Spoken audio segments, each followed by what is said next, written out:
Sizlere böyle bir konuyu gündeme getirdiğiniz için teşekkür ediyorum. Doğrudur. Gerek yüz satında meydana gelen bu hoş olmayan ve ölümlere kadar çok önemli.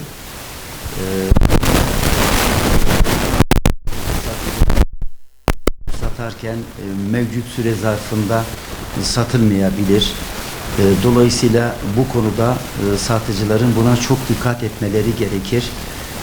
Ürünlerini, satılmayan ürünlerini her gün kontrol edilerek son kullanma tarihleri yaklaştığı bir anda eğer illaki bunu erken satmak istiyorlarsa bir hafta son kullanma tarihine bir hafta gibi bir zaman kala buna bir indirim yaparak ve hızlı bir şekilde tüketiciyi de bilgilendirerek bunların 3-5 gün içerisinde tüketilmesi şartıyla indirime girerek satış yapabilirler ve böylece kendileri de zarar etmemiş olurlar.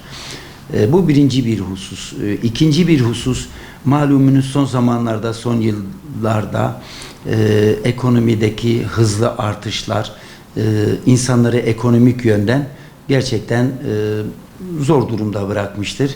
İnsanlarımızın bir kısmı ucuz bulduğu ürünleri satın alıyorlar. Dolayısıyla bu ürünlerde zaman zaman işte hoş olmayan sorunlar ortaya çıkıyor. İşte son kullanma tarihi yaklaştığından dolayı ucuza girdiği için ve tüketici de buna dikkat etmediği için bu tür olaylar meydana geliyor.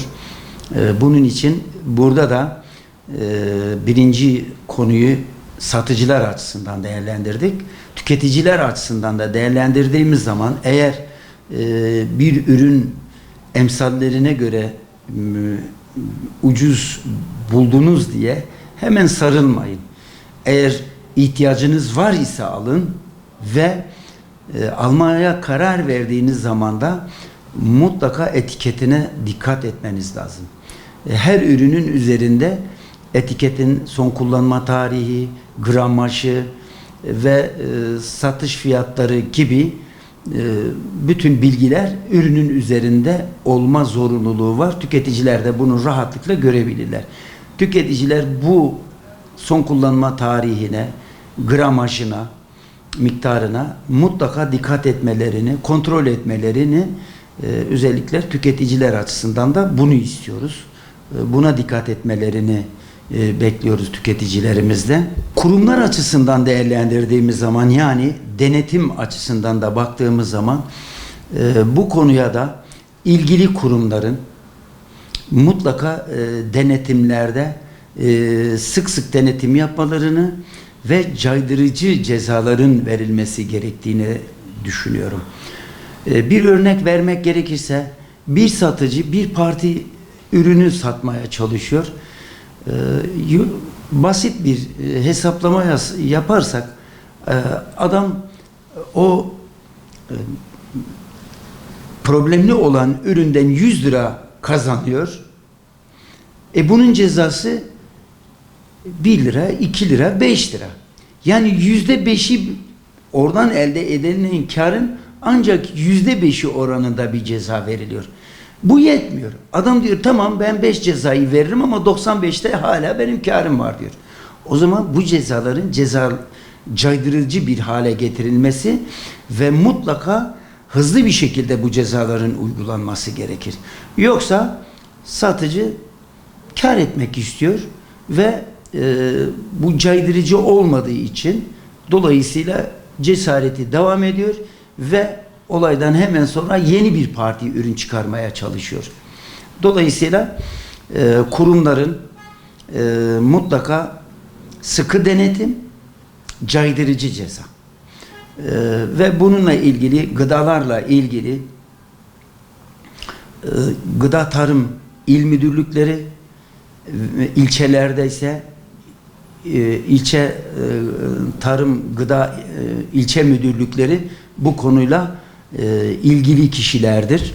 Dolayısıyla bu tür ürünlerle, şüpheli ürünlerle karşılaşan tüketicilerin bu ürünlerini derhal söylediğim gibi ilçe veya il tarım gıda müdürlüklerine başvurmalarını, gerekirse onun tahlil ettirilmesini mutlaka tüketiciler zaman kaybetmeden bunu istesinler ki ve kurumların da dediğim gibi ilgili müdürlükler bunun yanında her zaman söylediğimiz gibi her halükarda belediye zabıtaları da bu işin zabıta yasası gereğince bu konuyla denetimler her konuda olduğu gibi zabıta her zaman bunu denetleyebilirler.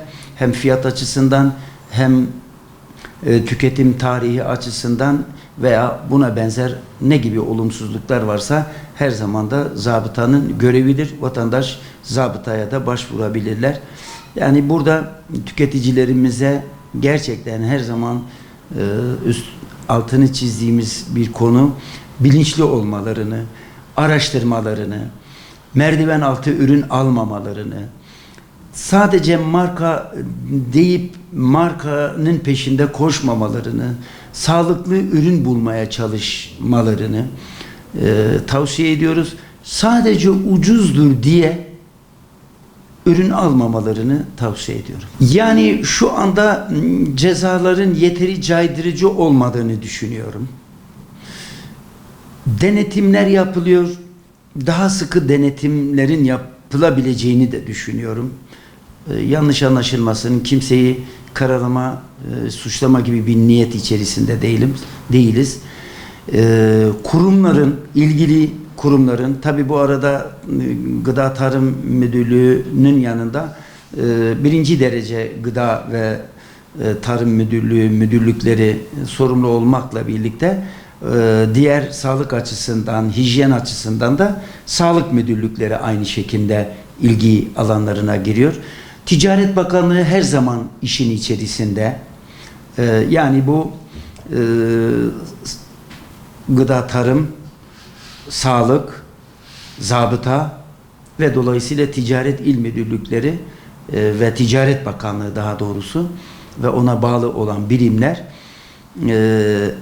çok daha sıkı denetim yapmalarını ve hiç zaman kaybetmeden ceza vermeleri biraz daha caydırıcı olabileceğini düşünüyorum. Aksi halde eğer gevşek bırakılması halinde olayların daha fazla da artabileceğini düşünüyorum. Böyle bir endişem var.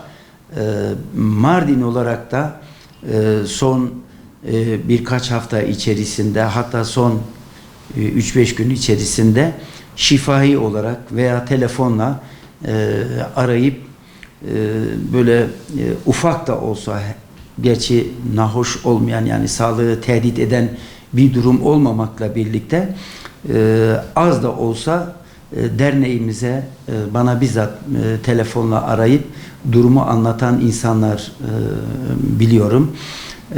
Ve ben onları sizlere ve buradaki tüketicilere anlattığım gibi ilgili kurumlarına hiç zaman kaybetmeden yok yağda 1 kilo peynirden ne çıkar, işte 10 tane yumurtadan ne çıkar demesinler. Çünkü belki siz zehirlenmediniz ama başka biri zehirlenebilir. Onun için ben zarar görmedim, bana ne dememeleri lazım ve hızlı bir şekilde ilgili kurumları bilgilendirmeleri gerekir diye düşünüyorum.